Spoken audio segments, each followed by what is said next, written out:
and we're 2 minutes past the hour, so I think it's a good time to make a start. But yeah, welcome everyone. My name is Chris Henderson. I'm the Education and Emergencies Specialist at the NORRAG Global Education Centre at the Geneva Graduate Institute.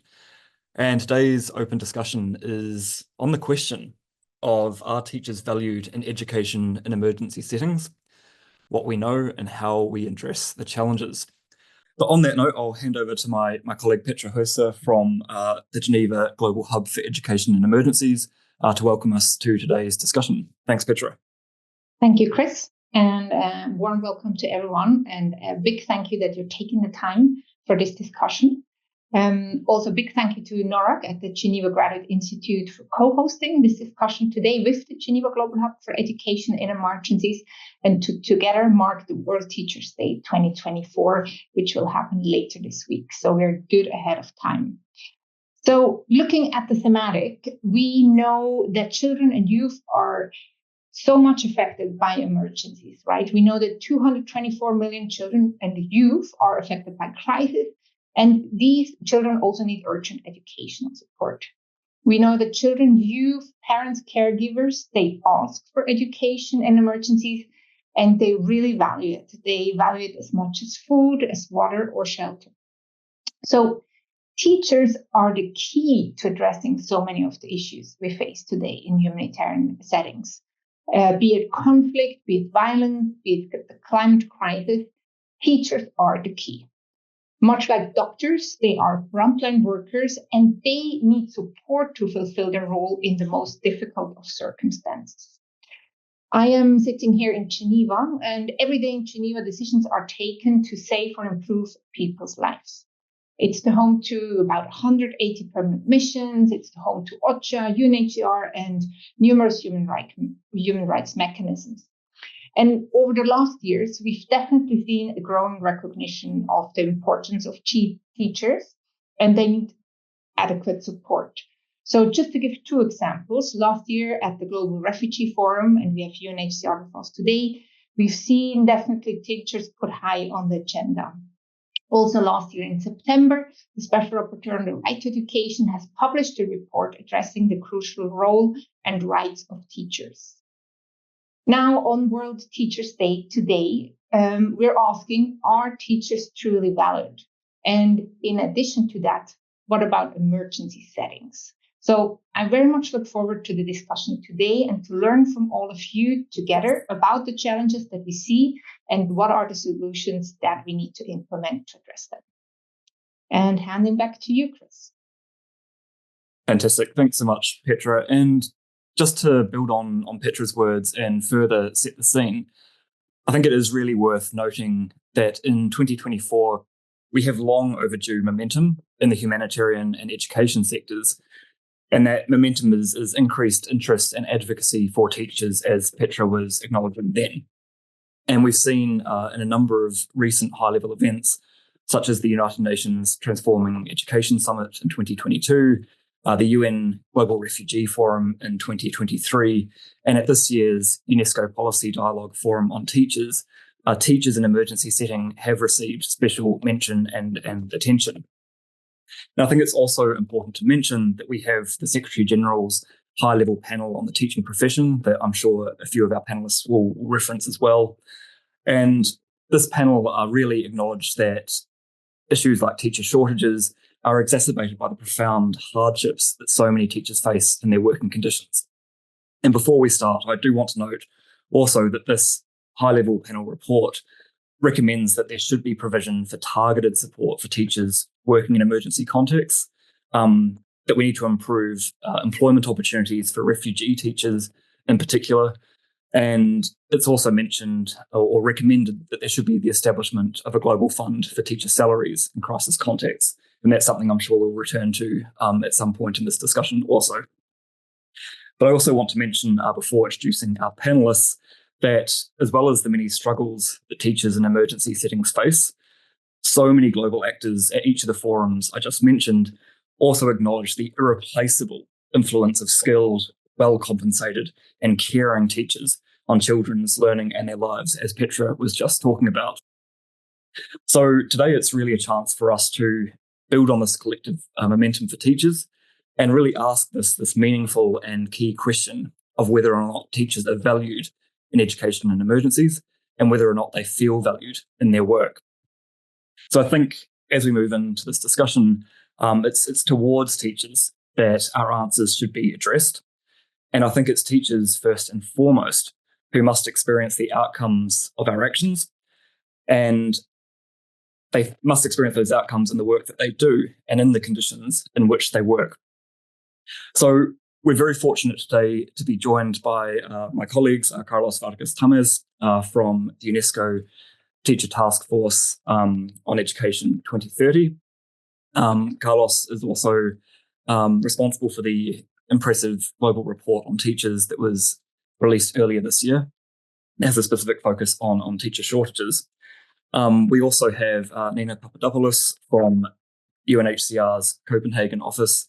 And Nina brings a wealth of experience from previous work with USAID and Sesame Workshop focused on teachers in conflict settings and forced displacement also. And finally, we're lucky to have Dr. Danielle Falk here from the International Rescue Committee, whose research and work spans a number of contexts and again has a special focus on teachers' wellbeing in settings of forced displacement. But first of all, Carlos, I want to start with the main question for you. And I have a package of 2 questions, and you can choose which one you address first. But the first big question really is, what do we know about this issue of teacher shortages in emergency settings? And the second part of the question is, and I think this aligns with UNESCO's emerging focus for this year and next, is how important is it that we listen to teachers' voices in policy and programming? Over to you to start the conversation, Carlos. Thank you. Thank you. Thank you very much, Chris. And it's a pleasure to join you and Danni, Nina, and Petra. And I think this is the first event for us that kicks off the celebrations of World Teachers Day. As you said, they revolve around the issue of valuing teacher voices. So I will talk a little bit about the shortages and then try to link this with the importance of teacher voice. So what do we know about teacher shortages in emergency settings? As Chris mentioned, we just launched a report in February, the first ever global report on teachers together with the TTF that pretty much reveals there's a global shortage of teachers of around 44 million if we want to achieve universal primary and secondary education. Now, of those 44 million, around 58% are due to teacher attrition. Basically, teachers that are leaving the profession. And when we delve into the working conditions of teachers, we do see the sources and the causes for teacher attrition. As you know, during emergencies and crises, the working conditions of teachers are worsened, but also disruption opens the gate for teacher innovation like we saw during the COVID-19 pandemic, which at the same time affected 63 million teachers by school closures, but also saw a coming out of innovation, creativity, in which teachers were able to adapt pedagogical methods and to disrupt a little bit of the business as usual that usually happens in the classroom. But nonetheless, it's important to say there is a negative relationship between the level of risk that teachers are exposed to and their motivation to stay in the profession. Of course, these levels of risk have to do with the likelihood or with the speeding of burnout among teachers.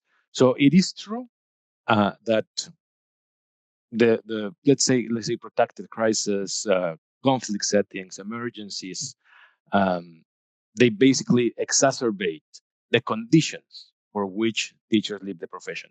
And when I refer to the conditions, I want to refer to both the material conditions, which have to do with the workloads, with the environments that I'll share a little bit of color for, but also with the trust, with the confidence that we comfort teachers, with the autonomy and agency that they have to make decisions where they are best placed. And this is certainly the case of educators in emergencies.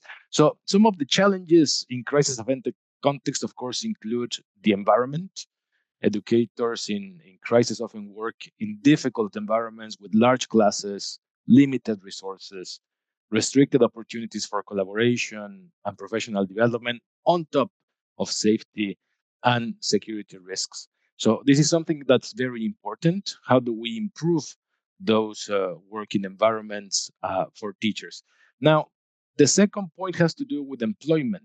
As we know already, and our global report actually reveals, in terms of salaries, for example, or remuneration in general, we see that 50% of the world's countries pay teachers, primary teachers particularly, less than other qualified teachers in the same profession.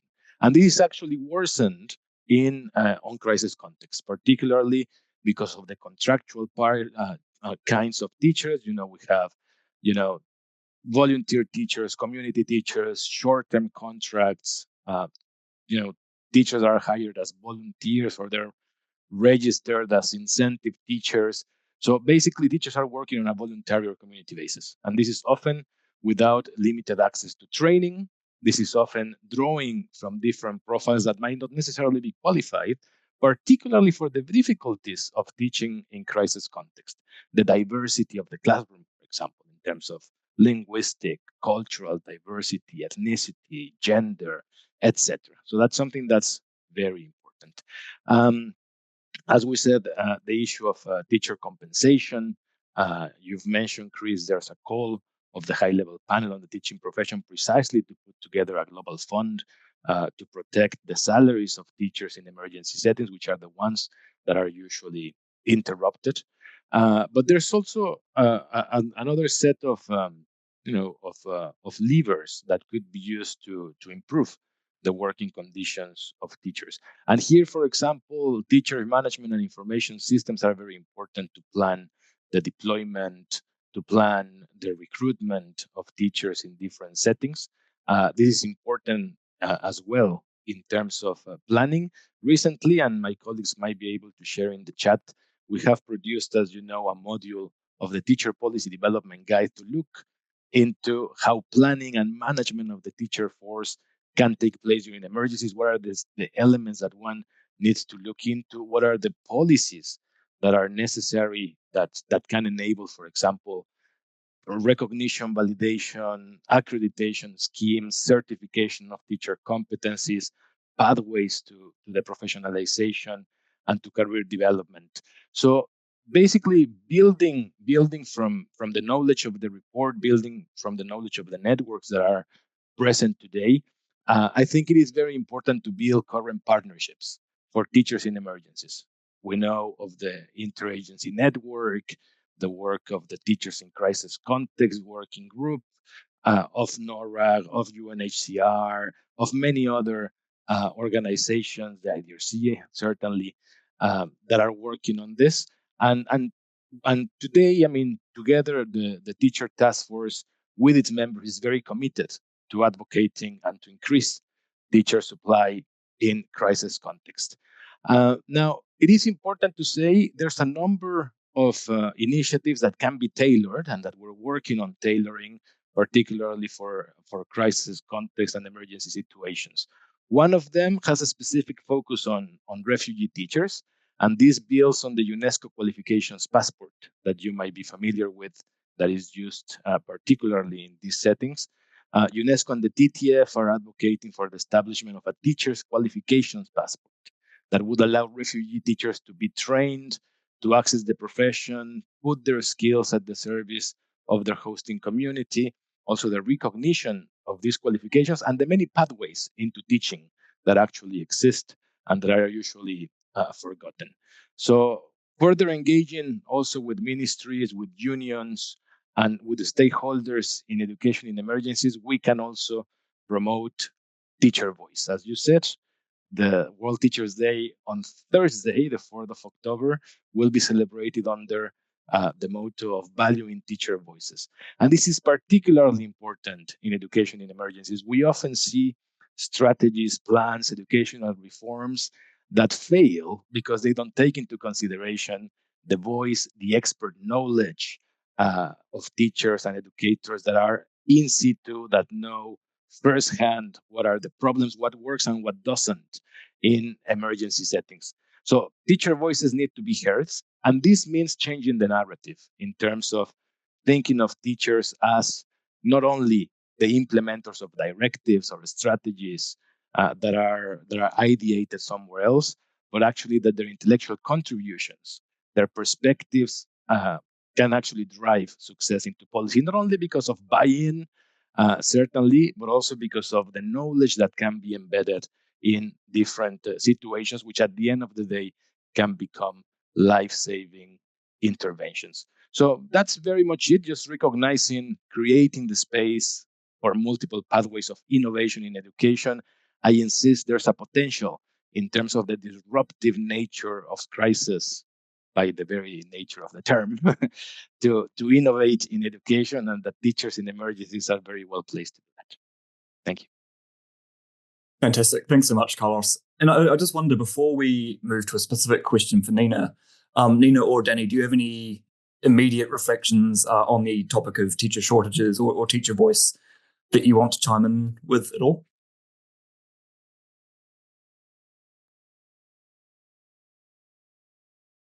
The only thing that comes to my mind, Chris, when I'm hearing Carlos, is that there's just so much agreement right now, I think, in our field, that when I think about refugees, host community teachers, teachers in Western contexts, teachers in other contexts, there's just an enormous agreement on these key challenges, which in some ways is a relief, but it also tells us that the fixes are actually quite they're things that we all have to work on together, and then sort of context specific. That's what occurs to me when I'm hearing Carlos speak.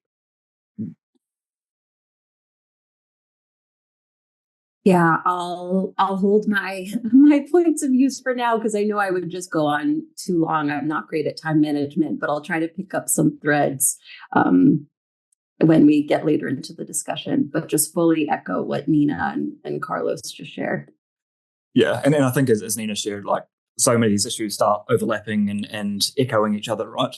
So on that topic, I mean, Nina, your work is encompassing a lot of the challenges and successes as well of the work of refugee teachers and teachers of refugees at the moment. And I wonder if you can talk a little more about, you know, who are these teachers and what are some of the key barriers that they face in terms of having their expertise recognised, but even just having their basic professional status recognised in the places where they work. Great. Thank you so much, Chris. Thank you to NORRAG, and thank you to the EIE Hub for hosting this event. It's a pleasure to be with you all today. And I'm just really impressed with the number of participants. I see 90 people have joined this webinar, which also is a testament to the critical nature of issues around teachers and displacement. So while we know that host community teachers are often teachers of refugees, my remarks today are targeted at teachers who are refugees. In the context of refugee education, refugee teachers face unique and significant challenges that often prevent them from being fully valued. While refugee teachers are essential to providing stability and education in displacement settings, their work is frequently undermined by systemic barriers. I'd like to discuss 3 key issues today affecting the value placed on refugee teachers, their challenges, and strategies to address these issues. So I just want to say, please note that what I am sharing derives from 3 key pieces of research, including UNHCR's 2024 education report, the 2023 study From Barriers to Breakthroughs, Progress in Primary Education for Refugees by Dr. Ruth Naylor, and a forthcoming research study by Dr. Mary Mendenhall and a team of formidable researchers on supporting teachers amidst displacement. So issue number 1, and Carlos mentioned this, and I want to try to maybe provide a little bit more meat and context around refugee teachers. And this is inadequate compensation for refugee teachers.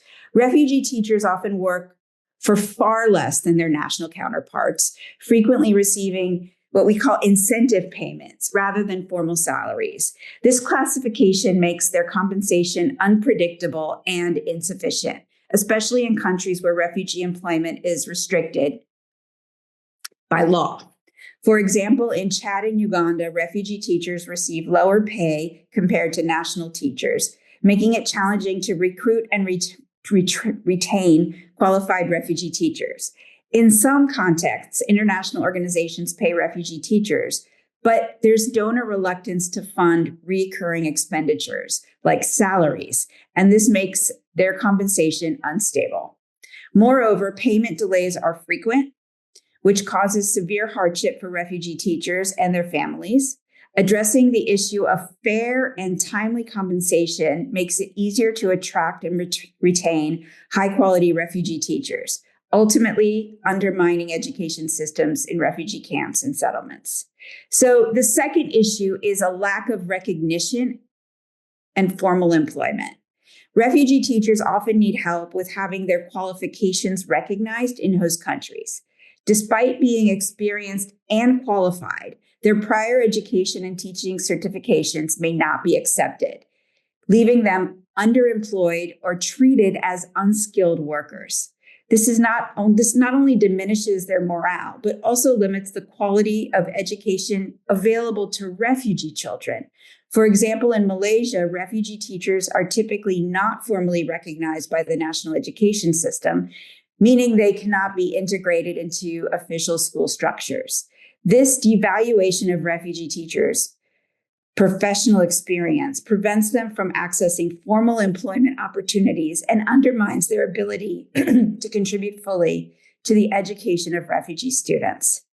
The third challenge, which is very much aligned with the mandate of UNHCR, are challenges in social and professional integration. Refugee teachers are crucial in fostering social cohesion between refugee and host communities. However, their marginalization within national education systems limits their full contribution potential. For example, in Cox's Bazar, Bangladesh, pairing national and refugee teachers in joint teaching teams have proven effective in promoting cooperation and improving the quality of education. However, this kind of integration is rare. And in many other contexts, refugee teachers remain isolated and undervalued. And now I want to just mention 3 strategies to address these challenges and to improve the value for refugee teachers. So the first one would be regularizing compensation. This is much easier said than done, and I think this is the nut we've been trying to crack collectively for the last 10 years. However, given the more we learn and the more detailed studies we do on this and the evidence generation, I think we're getting closer and closer to unpacking this problem. So there must be a concerted effort from governments, donors, and international organizations to establish sustainable funding mechanisms for refugee teacher compensation. This could include integrating refugee teachers into national teacher payrolls, as seen in Rwanda, where donor-funded infrastructure is paired with government-provided teacher salaries. And I know this is something that Dr. Mary Mendenhall is working on and has developed some very interesting and important research pieces around. The next one is recognizing qualifications. Host countries should work to establish equivalency mechanisms that recognize refugee teachers' prior qualifications and experiences. This would enable them to work as formal teachers within the national education system, providing them better job security and professional dignity. This is a specific piece of work that UNHCR carries out in many countries where there's an enabling environment. And so working through a variety of sectors around credentialing and equivalency for teachers. And finally, facilitating social and professional integration. So programs that promote collaboration between national and refugee teachers, like the joint teaching teams in Bangladesh, should be expanded. Such initiatives foster mutual learning and contribute to social cohesion within refugee and host communities. So just really quickly in conclusion, refugee teachers are critical to the success of education programs in displacement settings. Yet they often need to be more valued and supported. So addressing the challenges of inadequate compensation, lack of recognition, and insufficient well-being support is essential to empowering refugee teachers. Thank you so much. Thanks so much, Nina. And I think that everyone can see us panelists are nodding our head a lot because there is so much agreement around some of these core points that you've made. And I'm sure if we could see all 95 members of the audience on the screen as well, it would be a cacophony of nodding heads on the screen. Just quickly before we move on, Carlos or Danni, do you have any immediate responses to some of those points, perhaps around the recognition of qualifications across borders, and any issues that you think might be important to mention now, perhaps around salary payments as well? Maybe I can jump in just to say, I mean, and absolutely in agreement. I mean, the issue of the livelihood of teachers, the working conditions, particularly remuneration, are very, very important. This, however, goes hand in hand with one element around teacher voice, and that's the possibility of teachers to participate at a par as well as other teachers in teacher associations, professional bodies. I mean, it is at the end of the day through teacher organizations, through unions, that social dialogue sometimes happens. So I think it is very important to consider that teachers can actually also have the right to association, to collective bargaining, etc. At the end of the day, it's not the only channel, but it's one very important channel for teacher voice, and to have within an equal status within a country, to have their voices heard and their claims looked after, particularly when it comes to remuneration. And also because that adds to a feeling of belonging to a professional community. And I think that is also something very important in crisis context. Sometimes teachers feel isolated, they feel alienated. And I think it is important to welcome them and to onboard them into a community of practitioners around, a common body of knowledge, which is appreciated, around a know-how and ethos of the work of teachers in emergencies is actually something important. So I would just add those 2 points. Thanks. Yeah, and I'll just add something really quickly around teacher compensation and teacher status. Both Carlos and Nina, mentioned how teachers are just not paid sufficiently or regularly, especially compared. I think, Carlos, you mentioned that teachers are paid 50% less than peers working in other sectors with the same qualifications. And Nina, just mentioning the complete irregularity and low amount of teacher incentives, especially in refugee context for refugee teachers. Not to be alarmist, but I just sort of want to emphasize that point to share that these wages are also not livable wages. Teachers in these settings are making impossible decisions around, being able to meet their own basic needs and taking care of their families and fulfilling their roles.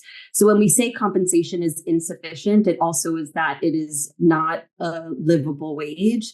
And there are also, especially for refugee teachers, not the same benefits and job security that their national counterparts will receive. So I know I'll be reflecting a little bit more on that as we turn to the next question. So I'll stop there for now, but just wanted to emphasize that really essential point.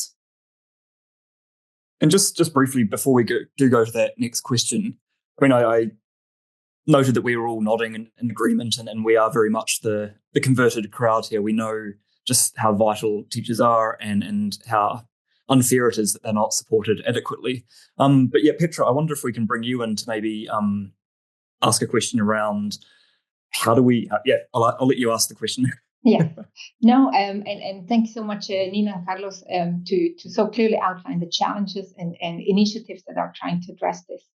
And I'm just wondering, right, we are so much among the convergent, right? We are very much convinced that teachers are important, and we are moving in this fora where we agree on this and where we nod our heads. How do you, maybe at country level, do you reach other ministries, right? Is it only the Ministry of Education, or do we discuss with the Ministry of Disaster Risk Reduction and Response?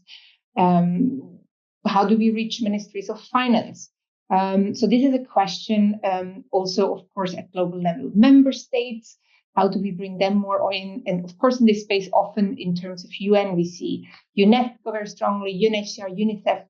What about the others? I'm thinking of OCHA. So just to challenge us a bit and to see from you, how have you seen work with different actors who may still need a lot of convincing and need to hear what we're discussing today, but are not joining yet?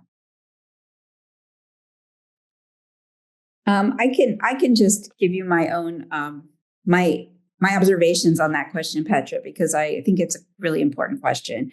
I mean, first of all, I think it's looking for enabling environments where it's just a nudge, right? So, for example, how do we come together and identify who are the influencers for those particular decisions to be made? How do we mobilize our colleagues who are actually in the position to influence those decisions, right? I don't know that we all have the same role to play, right? So in terms of which stakeholders can actually, influence those decisions at the highest levels, but we also need data on cost.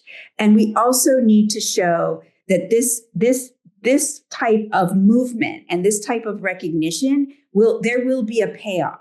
And in many times, host countries are looking for an economic or a political or a peace payoff. And I think that those are all embedded within what we do in the education sector and working with displaced communities. So that's my comment on your question.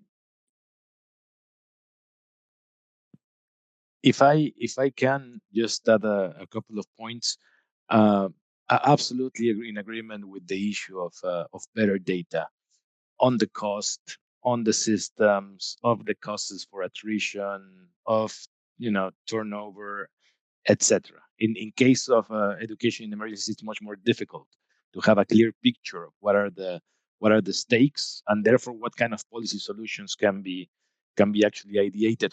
But maybe one important point which I wanted to share with you is based on new evidence we have from the many publications that have been mentioned, including the Global Refugee Forum, the Global Report on Teachers, the high-level panel on the teaching profession, and the recommendations of the UN. We are in the process of revising the normative instruments of teachers, both at UNESCO and the ILO. You might remember we have a joint recommendation concerning the status of teachers from 1966. So that's why it needs to be revised, because it's been a few years and a few developments since then. And a UNESCO recommendation concerning higher education teaching personnel, which dates from 1997. And I just wanted to say this because we are in the process, of course, of having approval from our executive board at UNESCO, the governing body of the ILO, and the process will very likely begin in terms of formal consultation in 2026. So what I'm saying is that if we want to really influence the normative instruments from the global to how they are materialized, they are translated into national and local realities, this is a very good opportunity to bring in all of these arguments, all of these elements, and to include a special, section as we are planning on education in emergencies. So just not to forget that the normative dimension, even though these are recommendations, they are not legally binding. They carry a lot of soft power and a lot of influence with countries around the world to actually model these principles for their own national frameworks. So just wanted to share that. Thanks. Amazing. Yeah, thanks for the really timely question, Petra, and for sort of expanding the scope of this discussion. Danni, if we can move to you, because we are already running a little bit short on time, but no pressure to speed up your discussion points, because of anyone I know working in education emergencies and with teachers, I should say. You are someone that works so closely and so in depth with teachers and the realities of their work. And so I wonder if you can talk a little bit about, teachers' work and well-being, especially what you're starting to find from the ERICC Consortium's research. Yeah, thank you for the question and just the opportunity to be part of this discussion. I'm going to build a little bit off of what Carlos and Nina were saying. That's the privilege of going last. And so hopefully I can be more concise because they've already mentioned so many critical issues that are connected to teacher well-being, especially in emergency contexts, professional development opportunities and equivalency mechanisms, compensation, working conditions, participation in decision-making spaces, all central points. I'll pick up and maybe add in a few additional points as well. So we know broadly that teaching is one of the most stressful professions across stable and crisis-affected contexts. And as Carlos was mentioning, conflict and crisis exacerbate the challenges facing teacher management and working conditions, and they certainly compound the stressors that teachers face in their work. There has been recent attention on teacher well-being within the education and emergency space, especially I'd say in the last 5 to 10 years. And the understanding that teacher well-being is context specific, but that it's also multidimensional and multiscalar is really important.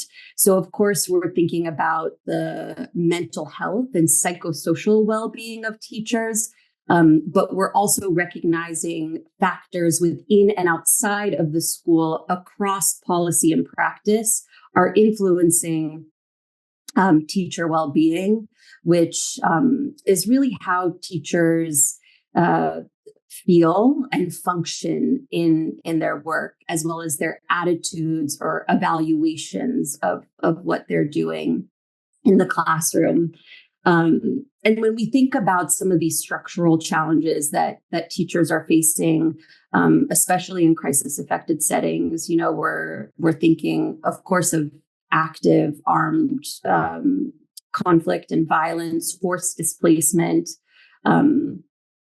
different exclusionary policies that, especially as Nina was mentioning, refugee teachers might face in terms of accessing the profession, which might also position them in more exploitative working conditions.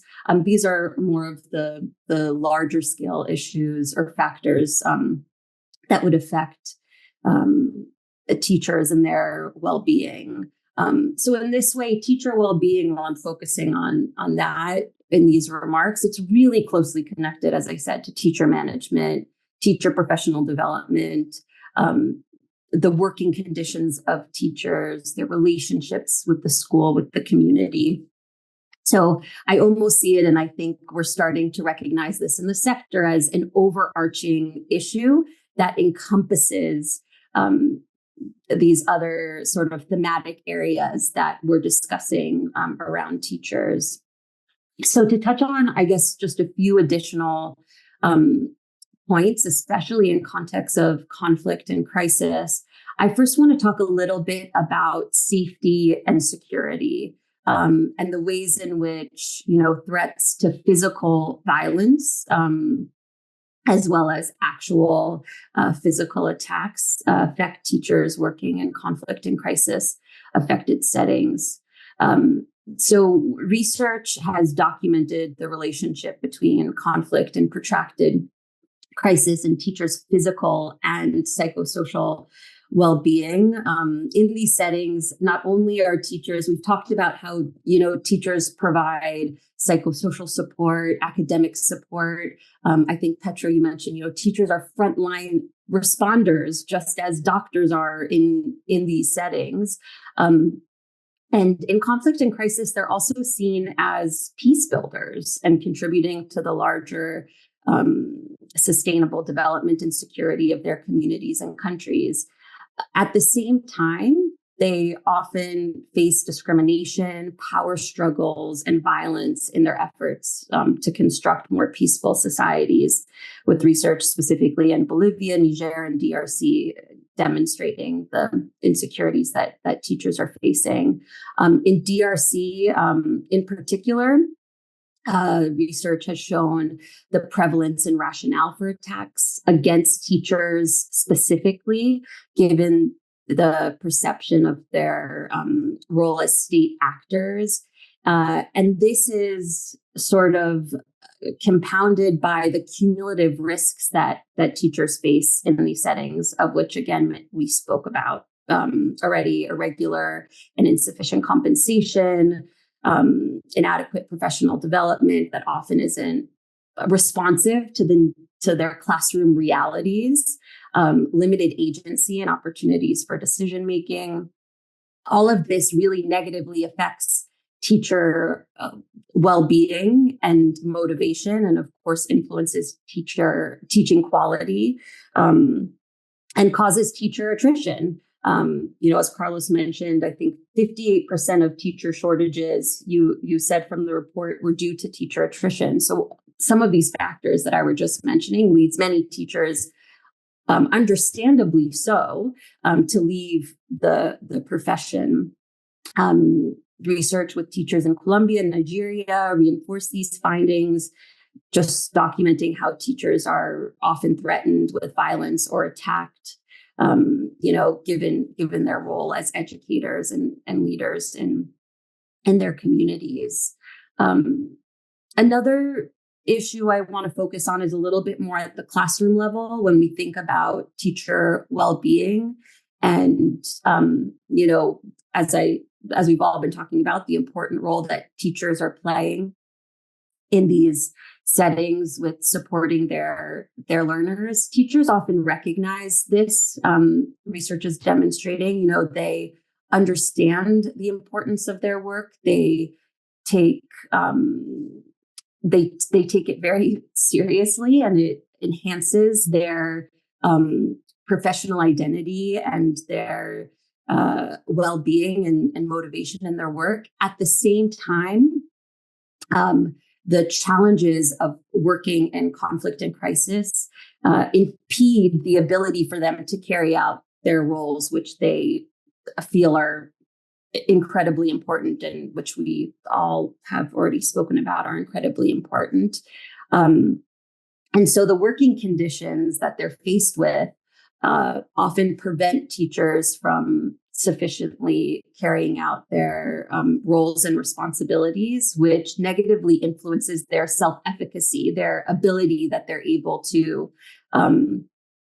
do their work in a meaningful way, which research has demonstrated in refugee settlements in Uganda, as well as Bangladesh, in Cox's Bazar, in refugee camps in Kenya, as well as in Turkey, that this negatively influences teacher well-being. When teachers feel they're not able to carry out their roles, which they recognize the importance of, often due again to the difficult working conditions that they're facing, they struggle and their well-being is negatively influenced. The last quick point I'm going to make is just picking up the compensation point, because I don't think we can quite talk about this enough.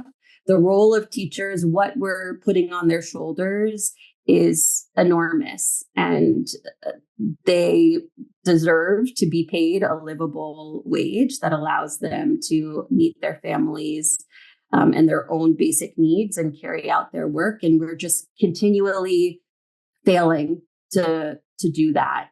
So I hope in the discussion that we continue to have, we can further our thinking around how to meaningfully address this issue urgently for the diverse profiles of teachers working in conflict and crisis affected settings, because I do believe that that is sort of key, not in and of itself, right? We need comprehensive support to improve teacher well-being, and reduce the teacher shortages that we're seeing.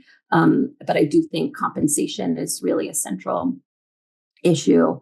I'm going to put in the chat box, just after I wrap up talking, a recent report that the ERICC program that's co-led by IRC and UCL put together specifically on teacher management in conflict and crisis affected contexts that I think just got published yesterday, that draws on some of the research both from UNESCO and UNHCR that Carlos and Nina were speaking about, with the longer report forthcoming. But yeah, just looking forward to the discussion, and thanks again for the opportunity to participate.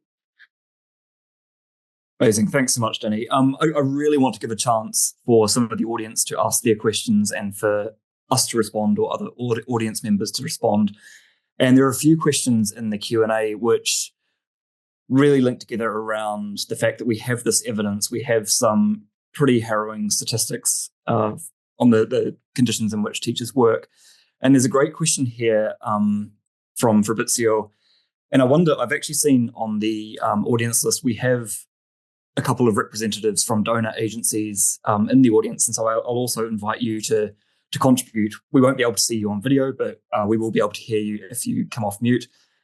But that question that's going to us and to donors in the audience in particular is what do donors need to see in terms of evidence and policy and program outcomes to make a more compelling case for increasing and sustaining investments in teachers? So I think I've seen Fatou in the audience list and Martina, but yeah, Fatou, if you want to come off mute, we can hear you if you want to maybe address this question of what is it that donors need to see to sustain investments in teachers. Oh, hi, Carlos and everybody. Hi, Chris. I'm on the spot. I didn't plan to talk, but thank you very much for giving me the floor. Well, it's an interesting question because I used to be in UNESCO task force and I really did work on that teacher report that Carlos has been mentioning. And being here and talking about it is, I would say, an achievement. And from ECW perspective, we are really thinking about this question of teachers in a proactive way. At this point, even from our ExCom and from all the research we are hearing on teachers in emergency, we understand that it is important to have a well-trained teachers that is effective in the classroom and deliver education outcome in emergency situation. And we can also see that in emergency situation where we work, there are particular added issues on working condition, on stress, on mental well-being, and mental health that are important, and even more so for female teachers.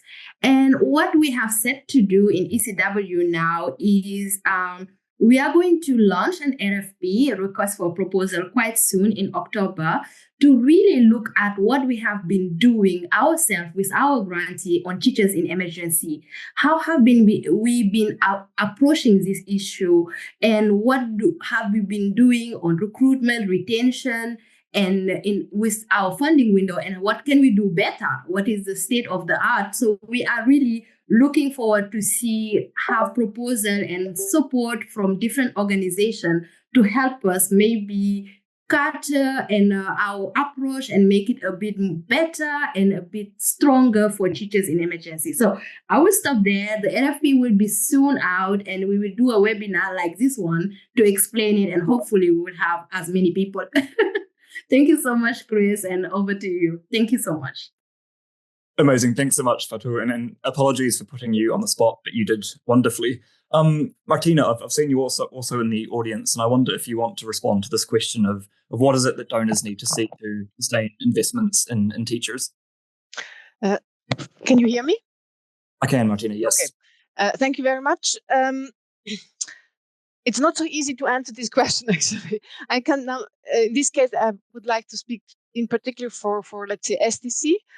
I think at one time, it's really our internal task to have to be more coherent in our own internal policies and strategies, and really to make sure that with the different organizations we work, and we work with UNHCR, we work with UNICEF, with ICRC, actually to be there more coherent in what we want them to actually, that they also focus on teachers.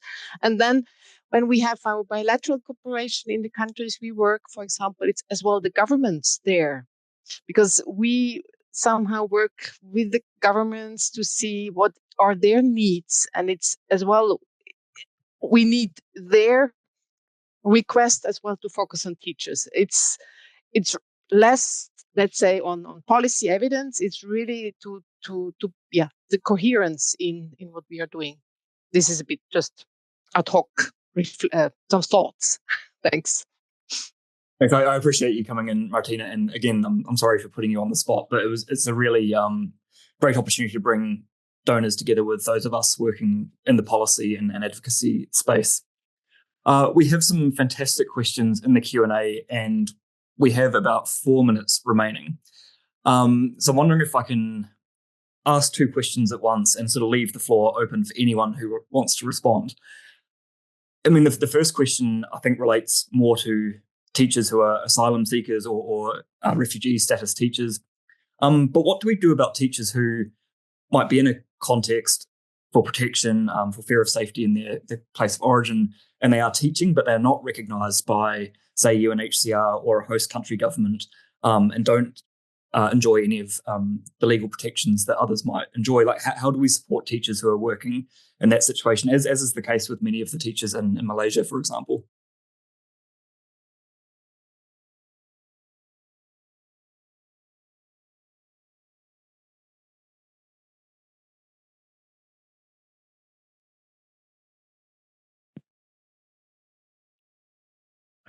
I can come in if you want. It is a complex area. There are many gray areas within, and I think that's the beauty and the complexity of the field of education in emergencies, in terms of loopholes, legal gaps. But I would just go back to the issue of the importance of the recognition of the status of these teachers. I mean, it all begins with this particular recognition. There are legal provisions for that, as you well know, as refugee status and others. But I think also, and I would insist on the need to have, bodies for professional accreditation, also intervening national teachers' councils, etc., that recognize the teachers as part of the core, and therefore are extended the rights that they're due. So that would be, I think, a first step. I can quickly jump into, which I think speaks to a theme that we've all been talking about just recognizing, the importance of teachers by inviting them to decision-making spaces and professional networks and affiliations, which is that we need to take an assets-based approach to all of our work, working with supporting teachers, especially in conflict and crisis settings. And in this specific case, for me, that would mean those actors that are employing teachers, whether they be NGOs, community-based organizations, or maybe not employing teachers. Perhaps these teachers are just paid very small incentives by parents, or guardians of children in the school. It would mean really recognizing that despite their lack of formal employment, they're bringing inherent skills and strengths to the profession that should be recognized and in some way integrated into professional development opportunities and qualifications that hopefully will be made accessible to them at some point, because I think that there's a fine balance that we need to walk in this space where we need to recognize that Improved support requires, professional development, better compensation, all the things we've been talking about, but we shouldn't be doing that with a deficit lens. We really need to recognize that despite, in this case, teachers' lack of formal employment, they still are bringing inherent strengths and knowledge to the profession. Amazing. Thanks, Danni. And I apologize that we can't address all questions. Nina, do you have a final point that you wanted to make on that question? No, we're good. Okay. So I apologize that we can't address all the questions in the Q&A, and there are some fantastic questions in there. But I do think that in the responses our panelists have given just now and in their presentations, many of these questions have been addressed. But we will also be writing a blog to synthesize or summarize a lot of the rich discussion from this session, which will be published by NORRAG later in the week on World Teachers' Day. And so some of your questions will really guide our writing in this blog. With 2 minutes left before our hour is up, Petra, if I can hand back over to you to close what has been a really insightful and inspiring session. Thanks so much, Chris, and to all the speakers and colleagues who are joining today. I think very, very insightful, and also just kicking off discussions towards World Teachers' Day this year.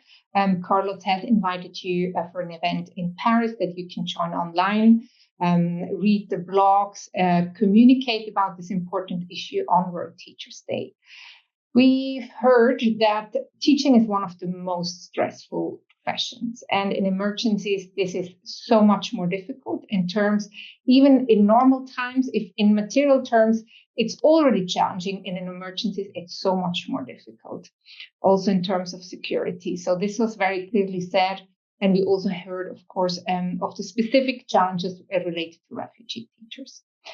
I think there were also positive news on opportunities, on the revision of normative frameworks, which present a big opportunity that we can seize as a sector, of course, under the leadership of UNESCO, and also that there are context-specific solutions that need to be scaled up. Also, the forthcoming call for proposals from Education Cannot Wait, also being a testimony to this theme receiving more attention. So just closing with a few questions. Who are the influencers? Who can move the needle? What is the data on the needs and the costs, so that we can have effective and very powerful key messages together, so that we can broaden the support and achieve more support for teachers in this important field. So a big thank you to everyone. To Chris for facilitating so skillfully, and to NORRAG for co-hosting and facilitating this webinar. Thank you, everyone, and see you soon. Thank you.